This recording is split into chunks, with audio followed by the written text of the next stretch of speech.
فلسطین کی ہے۔ فلسطین کو نماز کی فضیلت کے بعد یہ مسلمانوں کا قبلہ اول بھی ہے۔ یہ انبیاء اکرام کی سرزمین رہی ہے۔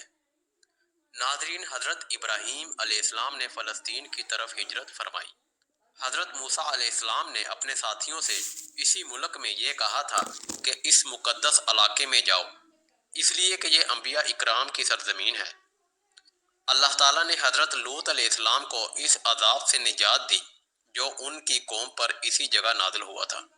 حضرت زکریا علیہ السلام کا محراب بھی اسی شہر میں تعمیر ہوا، اور حضرت داؤد علیہ السلام نے اسی جگہ قیام کیا اور اسی جگہ اپنا ایک محراب بھی تعمیر کیا۔ حضرت سلیمان علیہ السلام اسی جگہ بیٹھ کر ساری دنیا پر حکومت کرتے تھے۔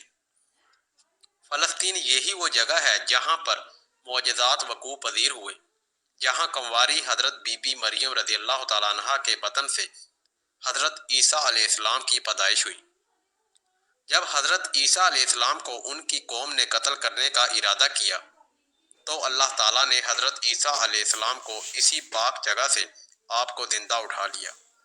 قیامت کی علامات میں سے حضرت عیسیٰ علیہ السلام کا زمین پر اسی جگہ فلسطین میں قیام پذیر ہوں گے۔ ہجرت کے بعد حضرت جبرائیل علیہ السلام دوران نماز اللہ کے حکم سے حضور صلی اللہ علیہ وآلہ وسلم کو مسجد اقصیٰ سے بیت اللہ کعبہ کی طرف رخ کروایا تھا۔ طالوت اور جالوت کا واقعہ بھی اسی ملک میں ہوا تھا اور ان کے درمیان جنگ بھی ہوئی تھی۔ فلسطین کے شہر میں ہی باب لوط کے مقام پر حضرت عیسیٰ علیہ السلام دجال کو قتل کریں گے۔ فلسطین سے ہی یاجوج ماجوج کا ظہور ہوگا اور یاجوج ماجوج اسی جگہ سے فساد کا کام شروع کریں گے۔ دور اسلام میں فلسطین میں حضرت عمر رضی اللہ تعالیٰ عنہ چل کر آئے اور مسجد اقصیٰ میں نماز ادا کی۔ زمین پر سب سے پہلی مسجد مسجد الحرام اور دوسری مسجد مسجد الاقصیٰ بنائی گئی، جو کہ فلسطین میں موجود ہے، جہاں پر انبیاء اکرام کے تبرکات موجود تھے، جن میں حضرت سلیمان علیہ السلام کی طلسماتی انگوٹھی اور حضرت موسیٰ علیہ السلام کی لاٹھی بھی تھی۔ یہ سب چیزیں ایک صندوق میں تھیں جسے تابوت سکینہ کہا جاتا ہے۔ اب وہ صندوق وہاں موجود نہیں ہے۔ جب قرآن پاک کا نزول ہوا، قدس کے شہر میں مسجد کو مسجد اقصیٰ رکھا گیا۔ مسجد اقصیٰ کے شہر کو رومیوں سے بچانے کے لیے یہاں 5000 سے زائد صحابہ اکرام نے جان شہادت دی، جو کہ سلسلہ ابھی تک جاری ہے۔ یہ شہر شہیدوں کا شہر کہلاتا ہے۔ محل وقوع کے اعتبار سے فلسطین بر اعظم ایشیا کے مغرب میں بحر متوسطہ کے جنوبی کنارے پر واقع ہے۔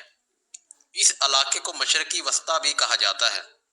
شمال میں لبنان اور جنوب میں مصر اور مشرق میں شام اور اردن سے فلسطین کی سرحدیں ملی ہوئی ہیں، اور مغرب میں طویل ساحل ہے۔